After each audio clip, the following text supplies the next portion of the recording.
Hello friends, welcome to all of you and have a nice day. Friends, in today's session we have to discuss about the bridge course activity day 35 and day 36.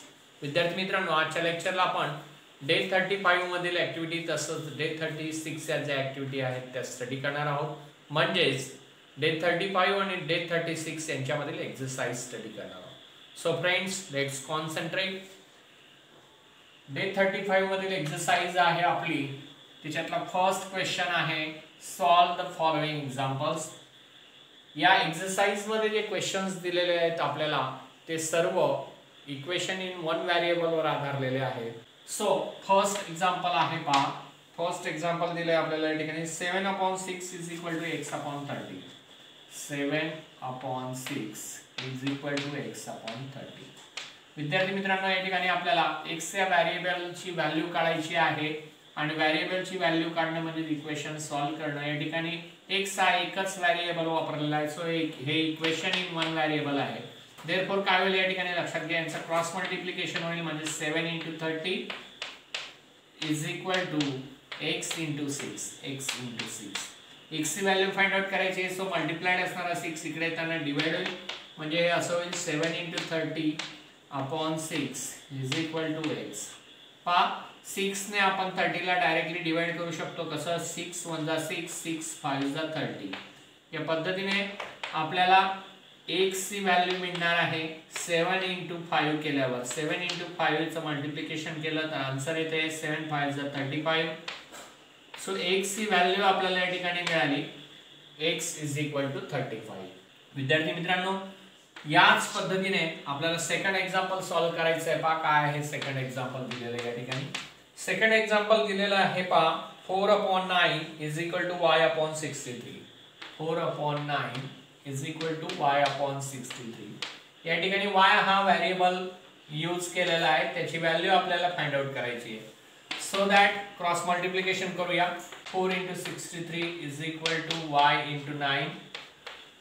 आता या ठिकाणी y ची value find out करायची. So 9 जो आहे तो इकडे येताना डिवाइड होईल 4 × 63/9 इज इक्वल टू येईल आपल्या या ठिकाणी y. पहा 9 ने 63 ला आपण डायरेक्टली डिवाइड करू शकतो म्हणजे 9 च्या टेबल मध्ये 63 येतो. म्हणून काय करता येईल आपल्याला या ठिकाणी 9 × 1 = 9, 9 × 7 = 63. 9 × 1 = 9, 9 × 7 = 63. या पद्धतीने इथे 7 उत्तर आलेलं आहे. तर y ची व्हॅल्यू काय येईल मग पहा. y = 4 × 7 आणि 4 × 7 झाला 28. 4 × 7 = 28. सो या पद्धतीने आपण y या व्हेरिएबलची व्हॅल्यू फाइंड आउट केली आहे. म्हणजेच काय की इक्वेशन इन वन व्हेरिएबल जे इथे दिलेलं होतं ते आपण सॉल्व केलेलं आहे. ओके विद्यार्थी मित्रांनो, याच पद्धतीने अजून काही उदाहरणं आपल्याला या क्वेश्चन मध्ये दिले आहेत, तेही आपल्याला या ठिकाणी सॉल्व करायचे आहेत. So that take a screenshot. Next example आहे क्वेश्चन फर्स्ट मधील, that is the third example. काय आहे पाहूयात. थर्ड एक्झाम्पल असं आहे पहा 3/8 is equal to 18/x. 3/8 is equal to 18/x. Okay, इथे आपल्याला x या व्हेरिएबलची व्हॅल्यू काढायची आहे म्हणजे equation in one variable solve करायचं आहे. सो काय होईल पहा, cross multiplication 3 × x is equal to 18 × 8. Okay, आपल्याला x ची व्हॅल्यू फाइंड आउट करायचं आहे. सो हा 3 जो आहे इकडे मल्टिप्लाइड तो तिकडच्या बाजूला जाताना RHS ला काय होईल डिवाइड होईल म्हणजे x इज इक्वल टू होईल आपला 18 × 8/3. हा 3 जो मल्टिप्लाइड होता तो डिवाइड झाला. आता 3 ने 18 ला आपण डिवाइड करतोय कारण 3 च्या टेबल मध्ये 18 येतो. सो 3 × 1 = 3, 3 × 6 = 18. पहा 3 × 1 = 3, 3 × 6 = 18. आता x ची व्हॅल्यू फाइंड आउट करायची आहे. सो काय येईल पहा 6 × 8 48 होतील म्हणजे x ची व्हॅल्यू आली या ठिकाणी 48.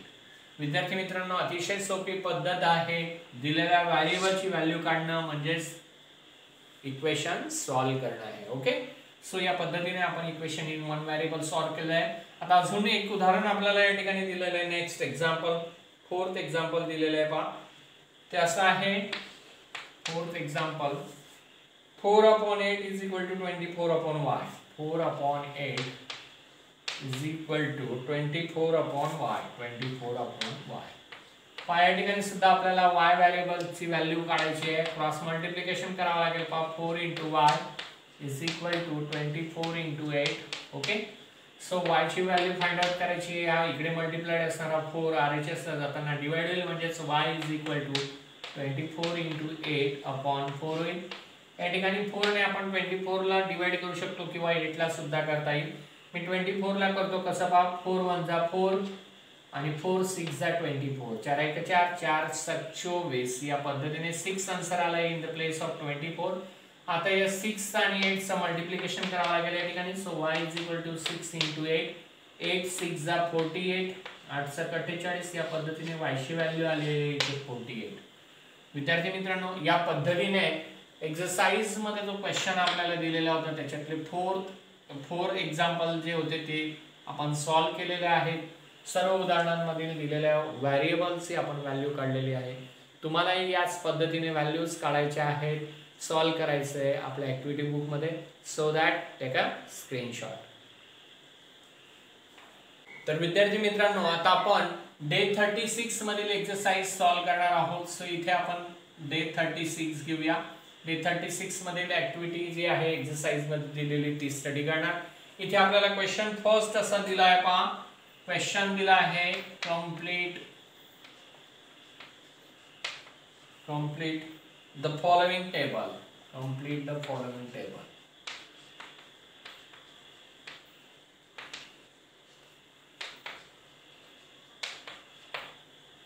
ओके, सो इथे आपल्याला फर्स्ट दिलेला आहे क्वेश्चन मधील first example. If m is directly proportional to n, if m is direct vary with n किंवा m is directly proportional to n, then तर आपल्याला टेबल कंप्लीट करायचा आहे. इथे जो चार्ट दिलेला आहे तो कंप्लीट करायला सांगितलेला आहे. चार्ट असा आहे साधारणतः.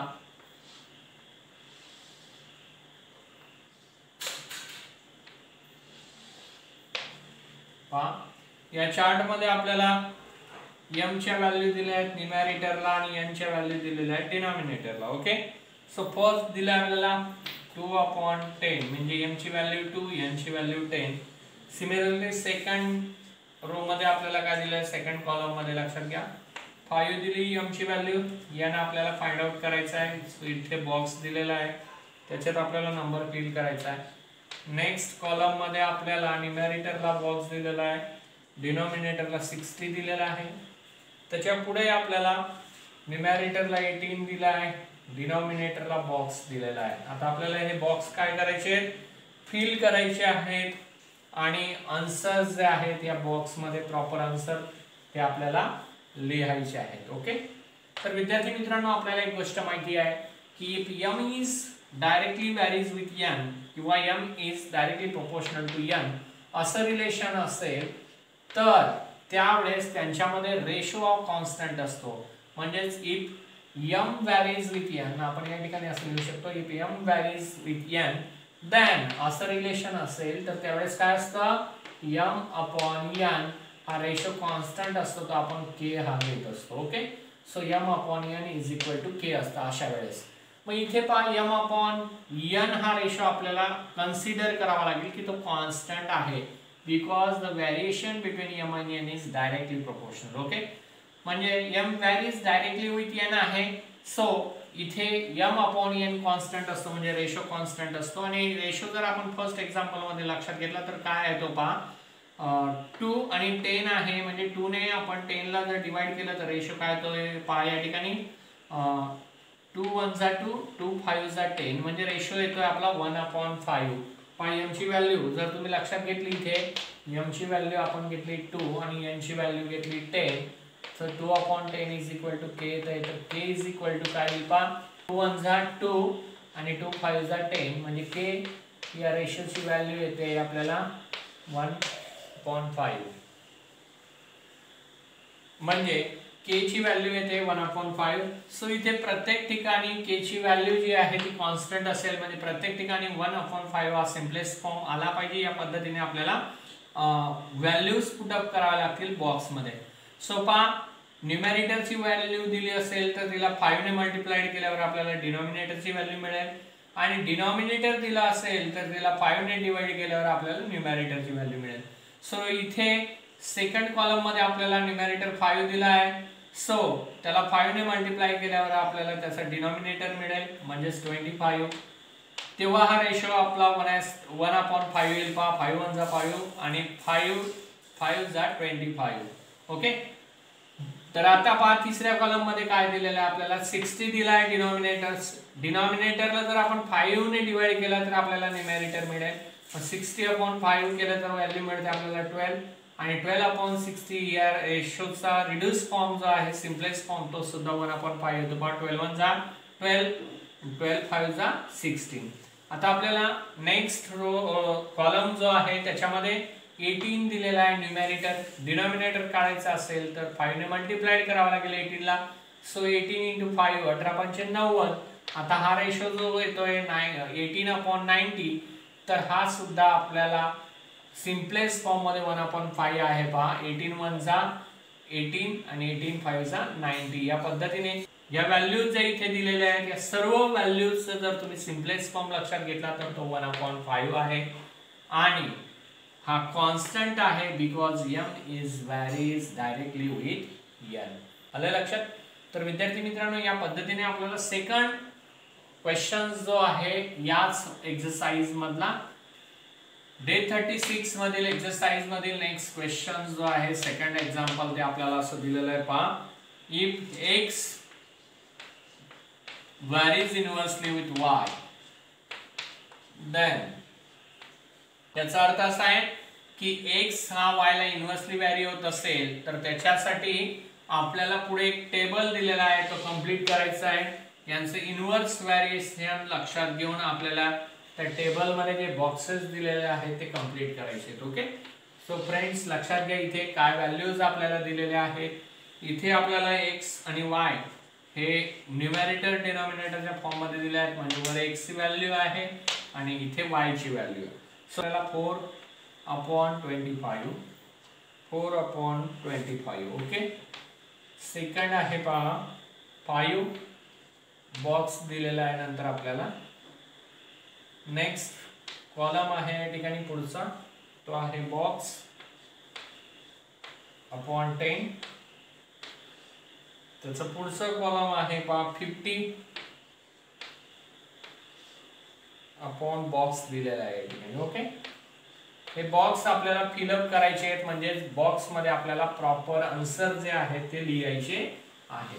तर विद्यार्थी मित्रांनो लक्षात घ्या म्हणजेच if x is inversely proportional to the y then असं असेल relation if x is inversely proportional to y तर त्यावेळेस आपण काय करत असतो यांचा जो प्रॉडक्ट असतो तो कॉन्स्टंट असतो. अशा वेळेस जेव्हा इन्व्हर्स व्हेरिएशन असेल त्यावेळेस म्हणजेच if x is inversely proportional with y then x into y this is a constant that is the product is constant here. जेव्हा x आणि y यांच्यामध्ये इन्व्हर्सली प्रोपोर्शनॅलिटी असेल म्हणजे x आणि y हे इन्व्हर्सली प्रोपोर्शनल असतील त्यावेळेस x आणि y यांचा प्रॉडक्ट जो असतो तो कॉन्स्टंट असतो. म्हणजेच या ठिकाणी पहा 4 आणि 25 यांचा जो प्रॉडक्ट आहे तो कॉन्स्टंट असेल प्रत्येक ठिकाणी तोच प्रॉडक्ट येणार आहे. ओके. x ची व्हॅल्यू आहे 4 इथे इंटू y ची व्हॅल्यू आहे 25. ओके. सो 4 into 25 या ठिकाणी k येणार आहे. k ची व्हॅल्यू काय ते लक्षात घ्या 25 4 जा 100. k ची व्हॅल्यू येते 100. प्रत्येक ठिकाणी इथे प्रॉडक्ट कॉन्स्टंट येणार आहे म्हणजे प्रत्येक कॉलमचा जो प्रॉडक्ट आहे तो 100 येणार आहे. ओके. सो पहा या ठिकाणी 5 आहे. सो 5 ला कितीने मल्टिप्लाय केलं की 100 होईल. 20 ने मल्टिप्लाय केलं की कारण 25 जा होईल या ठिकाणी 100. प्रॉडक्ट कॉन्स्टंट यायला पाहिजे म्हणजे 100 यायला पाहिजे. तर 10 ला कशाने मल्टिप्लाय केलं की 100 होईल. 10 ला आपण 10 ने मल्टिप्लाय केलं तर 100 होईल. 10 10 जा 100. ओके. सो 50 ला कशाने मल्टिप्लाय केलं की 100 होईल. सो 52 जा होईल 100. किंवा आपण प्रत्येक ठिकाणी असं पण करू शकतो. आता फर्स्ट कॉलम मध्ये तुम्ही पाहिलं 4 into 25 100 आला तर प्रत्येक ठिकाणी प्रॉडक्ट 100 येणार आहे. त्यामुळे तुम्हाला जो दिलेला नंबर असेल त्याने जर तुम्ही 100 ला डिवाइड केला तर बॉक्स मधील संख्या तुम्हाला मिळेल. म्हणजे पहा 5 ने आपण 100 ला डिवाइड केलं तर संख्या मिळते आपल्याला 20. सो बॉक्स मध्ये 20 आहे. इथे 100 ला 10 ने डिवाइड केलं की आपल्याला नंबर मिळतो 10 तो या बॉक्स मध्ये लिहिला. इथे सुद्धा पहा k ची व्हॅल्यू 100 असल्यामुळे त्या 100 ला 50 ने डिवाइड केलं तर आन्सर मिळतं आपल्याला 2. या पद्धतीने जेव्हा x आणि y यांच्यामध्ये इन्व्हर्स व्हेरिएशन असेल त्यावेळेस त्यांचा प्रॉडक्ट कॉन्स्टंट असतो आणि ते कन्सिडर करून आपल्याला दिलेले एक्झाम्पल्स जे असतात ते सॉल्व्ह करायचे असतात आणि ते आपण केलेले आहेत. विद्यार्थी मित्रांनो, तुम्हाला आजचं आपलं लेक्चर नक्की आवडलं असेल. लेक्चर आवडलं असेल तर लाईक करा, कमेंट करा, शेअर करा आणि हो, अजूनही आपल्या चॅनलला सबस्क्राईब केलं नसेल तर तात्काळ सबस्क्राईब करा. थँक्यू.